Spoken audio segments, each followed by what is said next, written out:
ধ্রুব মহারাজ, যিনি পঞ্চম বর্ষে ভগবত প্রাপ্তি হয়েছে। 5 বছর বয়সে ভগবত চরণ লাভ হয়েছে। সাক্ষাৎ ভগবান বৈকুণ্ঠনাথ তার সম্মুখে উপস্থিত হয়েছেন।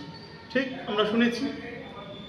এবার কিন্তু ধ্রুব ভগবানেরই আদেশে 36,000 বছর রাজত্ব করেছেন। তাহলে রাজত্ব যিনি করছেন সেই ধ্রুব আর 5 বছরের শিশু ধ্রুব কি আলাদা? একই ধ্রুব।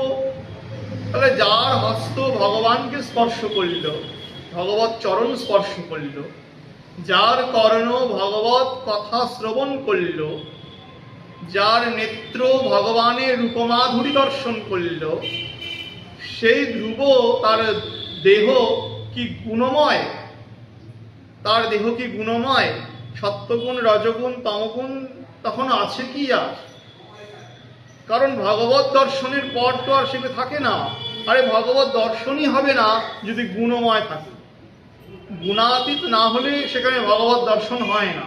কারণ অপ্রাকৃত বস্তু ভগবানকে দর্শন করতে গেলে অপ্রাকৃত নেত্রই প্রয়োজন, অপ্রাকৃত মুখই প্রয়োজন, অর্থাৎ অপ্রাকৃত দেহ প্রয়োজন। তাহলে 5 বছরের শিশু ধ্রুব যে শ্রীনারায়ণকে দর্শন করলেন, অপ্রাকৃত ভগবানকে দর্শন করলেন, তিনি তাহলে গুণাতীত হয়েছেন, শুদ্ধ সত্যগুণ অবস্থান করছেন। এই ধ্রুব যখন রাজত্ব করছেন, রাজত্বের খাতিরে তাকে যুদ্ধ করতে হচ্ছে, রাজত্বের খাতিরে তাকে শাসন করতে হচ্ছে। এইগুলি কিন্তু সত্যগুণ রজগুণের কার্য। রাজার বেশিরভাগই কার্য কিন্তু রজগুণাত্মক। তাহলে রজগুণের মধ্যে তাকে অবস্থান করতে হচ্ছে তো। তাহলে বলবে এবার যে ধ্রুব হলো সত্যগুণ রজগুণ তমগুণের মধ্যে পড়ছে না। সত্য রজ তমগুণের কার্য করছেন, কিন্তু গুণের মধ্যে আবদ্ধ হচ্ছেন না, গুণের মধ্যে আবদ্ধ হচ্ছেন না।